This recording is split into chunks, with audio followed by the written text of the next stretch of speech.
झारखंड के चतरा में एक दावे की खूब चर्चा है कि हेमंत है तो हिम्मत है। लेकिन इस चर्चा को चतरा जिले में ग्रामीण झुठला रहे हैं और कह रहे हैं कि सरकार के विकास वाले वादे फेल हो रहे हैं क्योंकि व्यवस्था पर ठेकेदार भारी पड़ रहे हैं।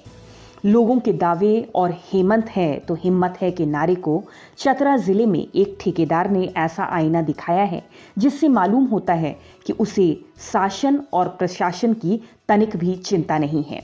हम बात कर रहे हैं चतरा जिले के पत्थलगड़ा प्रखंड के बोगासाडम गांव की, जहां बुद्ध नदी पर पुल के निर्माण कार्य को ठेकेदार आधे अधूरे में छोड़कर 3 वर्षों से गायब है। लेकिन ठेकेदार के खिलाफ अब तक कोई भी कार्रवाई नहीं की गई है। कार्रवाई नहीं होने पर ग्रामीणों में आक्रोश है। बोगासाडम गांव के ग्रामीणों ने प्रशासन से कई बार गुहार लगाई कि अधूरे पुलिये का निर्माण कार्य पूरा करा दिया जाए, लेकिन सुनवाई अधूरी रह गई, जिसके बाद लोगों ने अपनी समस्या खुद ही सुलझाने की ठानी और बहती नदी पर देशी जुगाड़ से बांस बल्ली का पुल बनाकर एक नई मिसाल कायम कर दी। यह पुल पूर्व सरकार और मौजूदा हेमंत सरकार की पारदर्शी और जनहित में काम करने के दावे पर तमाचा है। ऐसा इसलिए कि यदि सरकार चाहती तो 3 सालों में अधूरे पुल का निर्माण कार्य करा सकती थी। अभियंता और संवेदक सलाखों के पीछे होते और 3 सालों से जान जोखिम में डालकर नदी पार करने वाले हजारों ग्रामीण परेशान नहीं होते। यह सब उस राज्य में हो रहा है जहां की सत्ता के कार्यकर्ता सोशल मीडिया के अलावा चौक चौराहे पर यह दावा करते हैं कि हेमंत है तो हिम्मत है। बता दें कि वर्ष 2017 में पत्थलगड़ा प्रखंड के बोगासाडम बुद्ध नदी पर पुल का निर्माण कराया जाना था। बावजूद इसके अब तक यह पुल नहीं बन पाया है। ऐसे में ग्रामीणों को फजीहत उठानी पड़ रही है। इस रास्ते में बोगासाडम, नवाडी, दमौल, जगरनाथी, सिकरी, पत्थलगड़ा सहित दर्जनों गांवों के हजारों लोग जान जोखिम में डालकर नदी पार कर रहे हैं।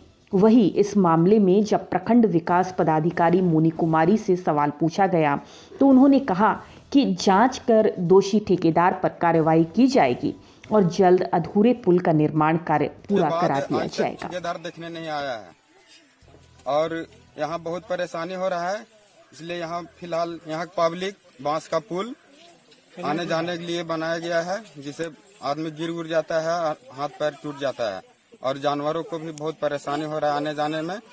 इसलिए हम कहते हैं कि ठेकेदार को कि आके देखे, यहाँ पुल शुरू किया था, आज 3 वर्ष से नहीं आया इधर। क्या मांग? बीच में नदी है और उसमें हम लोग बांस का किसी तरह से बांस का पटरी देकर हम लोग पार वार हो रहे हैं और उसमें हमको एक पुल चाहिए। सरकार ऐसे खाली वोट लेकर कुछ काम नहीं कराते हैं और ध्यान भी नहीं देते हैं, तो हम लोग कैसे पार होंगे, कैसे अथी होंगे से कितना लोग का जान चल गया, कितना लोग का पैर टूट गया, कितना लोग का हाथ टूट गया है। थोड़ा सरकार भी ध्यान दीजिए हम लोग पर। आज तक नहीं कोई देखने आया, न कोई हुलकने आया। अंतिम हम लोग का परेशानी होने के कारण से हम लोगों को बांस का पुलिया बनाना पड़ा। जो इस रोड से पत्थलगड़ा प्रखंड बहुत इससे मतलब जुड़ा हुआ है, इसलिए कि आदमी लोग कहता है कि हेमंत सोरेन है तो हिम्मत है, लेकिन कुछ नहीं। चतरा जिला में झूठा साबित हुआ है। झूठ हम लोग को ठग के खाली वोट लिया जाता है, इसके अलावा और कुछ किया नहीं जाता है इसके अलावा। इसलिए कि अभी भी देखने की बात है, इसमें बाढ़ आता है तो साला परेशानी, हम लोग पुलिया बनाते हैं, फिर बहा के ले जाता है, फिर अंतिम हम लोग पब्लिक करते हैं। जब हम लोगों के संज्ञान में ये मामला आया तो उपायुक्त महोदय और हम लोग सब वहाँ विजिट करने गए। उसके बाद एससीओ जो विशेष केंद्रीय सहायता एक फंड है, इसके माध्यम से हम लोगों ने यहाँ से प्रस्ताव बना करके वहाँ पे पुल निर्माण कराने के लिए उपायुक्त महोदय को प्रेषित कर दिए हैं, जो अभी पास भी हो जाएगा। ये प्रक्रिया चल रही है और बहुत जल्द ही पुल बन जाएगा और लोगों को आवागमन की सुविधा उपलब्ध करा दी जाएगी।